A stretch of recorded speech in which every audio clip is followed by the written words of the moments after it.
রোহিণী হয়ে আমরা যাব। মিরিক গেলে তো অনেকখানি রাস্তা জাম থাকে, তাহলে পাংখা বাড়ি দিয়ে নাম। জিগজ্যাগ টার্ন আছে, শার্প টার্ন কিছু আছে। মৃধুরা টি স্টেটের মধ্যে দিয়ে আমরা বেরোচ্ছি। দুপাশে খাবারের অপশনও আছে। লঙ্কা পেঁয়াজ দিয়েও বানাতে পারেন।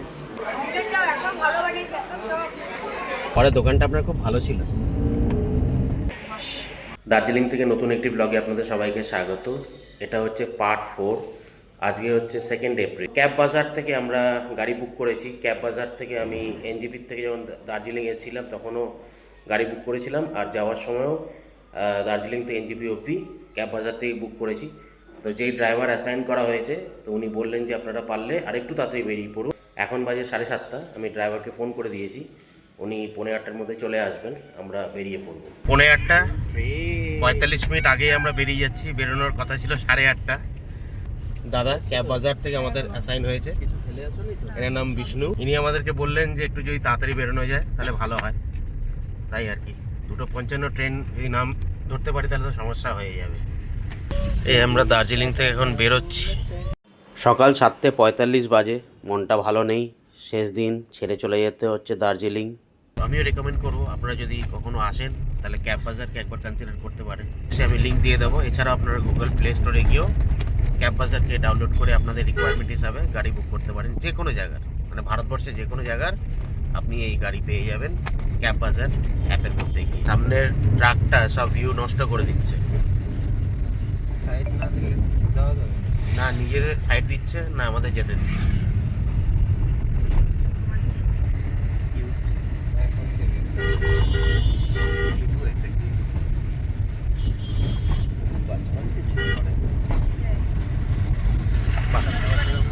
দাদা বলছেন যে আমাদেরকে নর্মাল রুট রোহিণী হয়ে যাবেন তো নাকি? না, হ্যাঁ রোহিণী হয়ে আমরা যাব। মিরিক গেলে তো অনেকখানি রাস্তা জাম থাকে, তাহলে পাংখা বাড়ি দিয়ে নাম। আমরা এখন পেরোচ্ছি সোনাডা। হালকা একটু জ্যাম এখানে চলছে সামনের দিকে। ট্রেনিংটা যদি একটু ঠিক করে, মানে একটা অ্যাকচুয়ালি পিটি দরকার। পিটি মানে 3 মাস না, মানে লোকেশন লাগাবো যে রাস্তাটা জাম হয়ে গেলে ওই রাস্তাটা লাগাবো। আচ্ছা, ম্যাপ চালিয়ে রেখেছেন তো ম্যাপে দেখাচ্ছে কার্শিয়াংয়ের ওই জায়গাটা পুরো লাল। তো কার্শিয়াংয়ের ঠিক আগে একটি রাস্তা ঘুরে যাচ্ছে পঙ্খাবাড়ির দিকে। রাস্তাটা খুব ন্যারো, দেখতে পাচ্ছেন তো। এটা হচ্ছে পঙ্খাবাড়ি যাওয়ার রোড।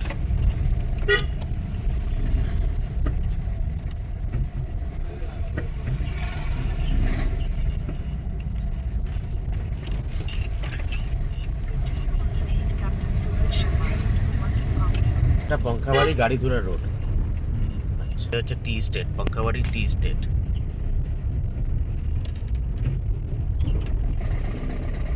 এখানে যদি ফেরেন তাহলে এখানে এটা হচ্ছে একটা খুব সেলফি পয়েন্ট। আপনারা এখানে এসে ছবি টবি তুলতে পারেন।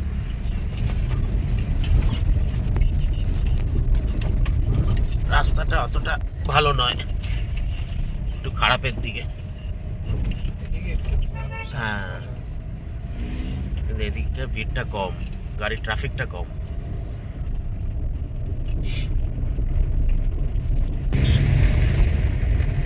এটা তিনচুলে লাগছে না তোর? রাস্তাটা খুব সুন্দর, মানে টি স্টেটগুলো খুব প্রমিনেন্ট এখানে।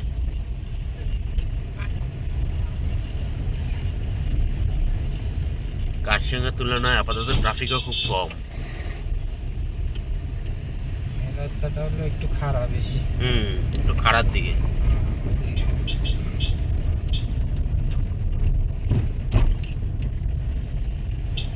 জিটিএ তো সেইভাবে রোড মেনটেন করছে না। এটা খারাপ টার্ন আছে, গাড়ি ধরে এখান থেকে 15 কিলোমিটার, শিলিগুড়ি 37। রাস্তাটা এমনি কিন্তু খুব সুন্দর, মানে প্রাকৃতিক পরিবেশটা একদম নতুন রাস্তা দিয়ে আমরা ফিরছি আর কি। রাস্তার কন্ডিশনটা যদি আরেকটু ভালো হয়ে যেত, আগে একটু বেশি ন্যারো।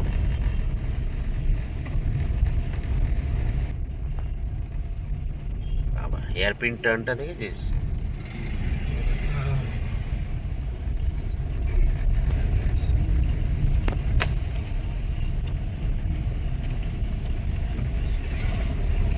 বড় গাড়ি একটু ঢুকলে পরই সমস্যা হয়ে যাচ্ছে। লঙ্কাবাড়িতে যখন আমরা টি স্টেটের ওখানটায় রাস্তাটা একটু খারাপ ছিল, কিন্তু এখন রাস্তাটা মোটামুটি ভালো। খুব জিগজ্যাগ টার্ন আছে, শার্প টার্ন কিছু আছে, কিন্তু একটু ন্যারো দিক দিয়ে, তাই দুটো গাড়িকে খুব কশাসলি পেরোতে হচ্ছে।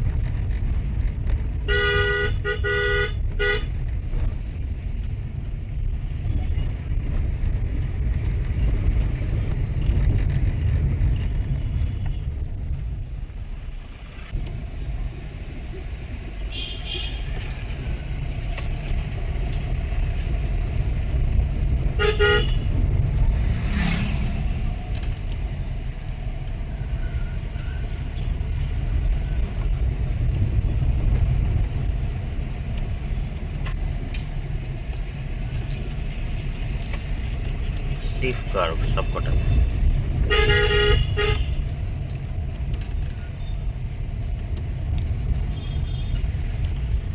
গাড়ি দুরা 5, মাটিগড়া শিলিগুড়া 27।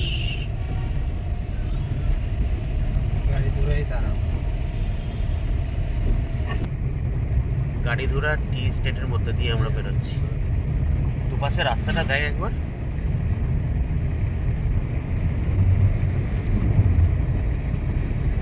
দারুণ দারুণ।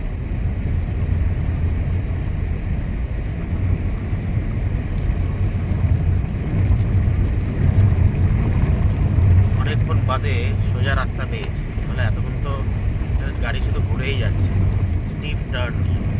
রাস্তাটা আমার একটু চড়া, দিক মিরিক আছে, মানে আমরা এখন গাড়িধুরাতে আছি।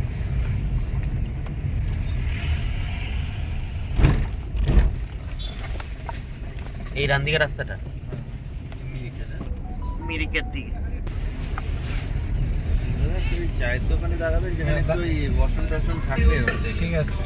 সকাল 9:50 আমরা চলে এসেছি গাড়িধুরাতে। ব্রেকফাস্ট করব, চাটা খাবো। মোটামুটি তো কোনো রাস্তায় হিকাপ পাইনি। উনি তো বললেন পঙ্খায় বাড়ি হয়ে চলে যাব, তাহলে কোনো সমস্যা হবে না। কার্শিয়াং গেলে যাই না কি হতো, জ্যাম পেতেও পারতাম অথবা নাও হতো। এই হোক, আগে বেরিয়ে গেছি, ভালো হচ্ছে।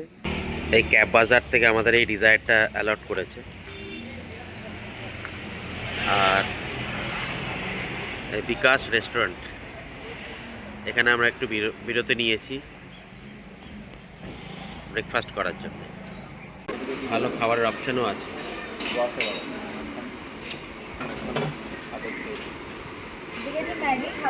এখানে পুরি সবজিও আছে 50 টাকা, মোটামুটি রিজনেবল রেটেই এখানে পাওয়া যাচ্ছে। দুটো লাচ্ছা পরোটা বলেছি, একটা নর্মাল ম্যাগি করে দেবে, ওই আপনার ড্রাই ম্যাগি ডিম দিয়ে, আর বলেছি দুটো ডবল ডিমের অমলেট আর 3টে চা, 2টো র চা, একটা দুধ চা।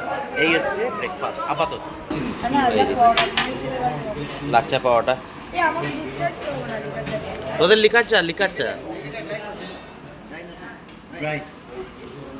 ড্রাই ম্যাগি আপনি চাইলে লঙ্কা পেঁয়াজ দিয়েও বানাতে পারেন, যেমনি ফ্রাই করে হয়, দারুণ খেতে।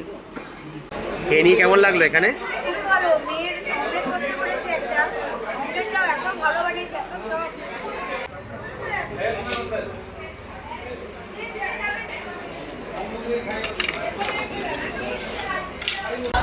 বানানোর আগে এনারা আপনাকে জিজ্ঞেস করে নেবে যে আপনি কোন কোন ইনগ্রিডিয়েন্ট দিয়ে খাবেন।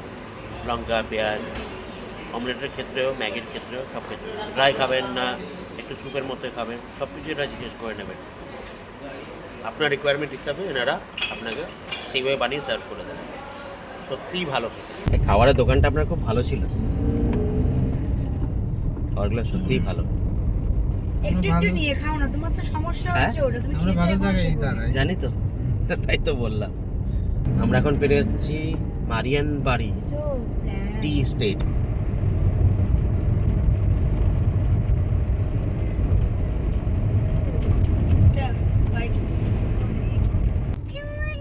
আমরা এখন বাড়ি যাচ্ছি, বাড়ি তিন চুলে না, আমরা এখন বাড়ি যাচ্ছি। কোথায় যাচ্ছি?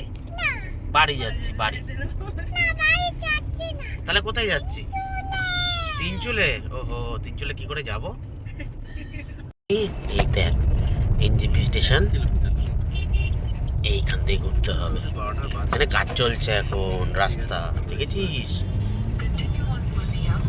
এই দেখ, এটা হচ্ছে পূর্ণিয়া শিলিগুড়ি রোড, তাই না? একটু পাস করে দেবে। হ্যাঁ হ্যাঁ, এই রোডের কন্ডিশন ভালো নয়, কাজ চলছে। এদিকে প্রচন্ড ধুলা, আর বাইরে বোঝাই যাচ্ছে ঠান্ডার থেকে এসে গরমে আমরা ঢুকছি।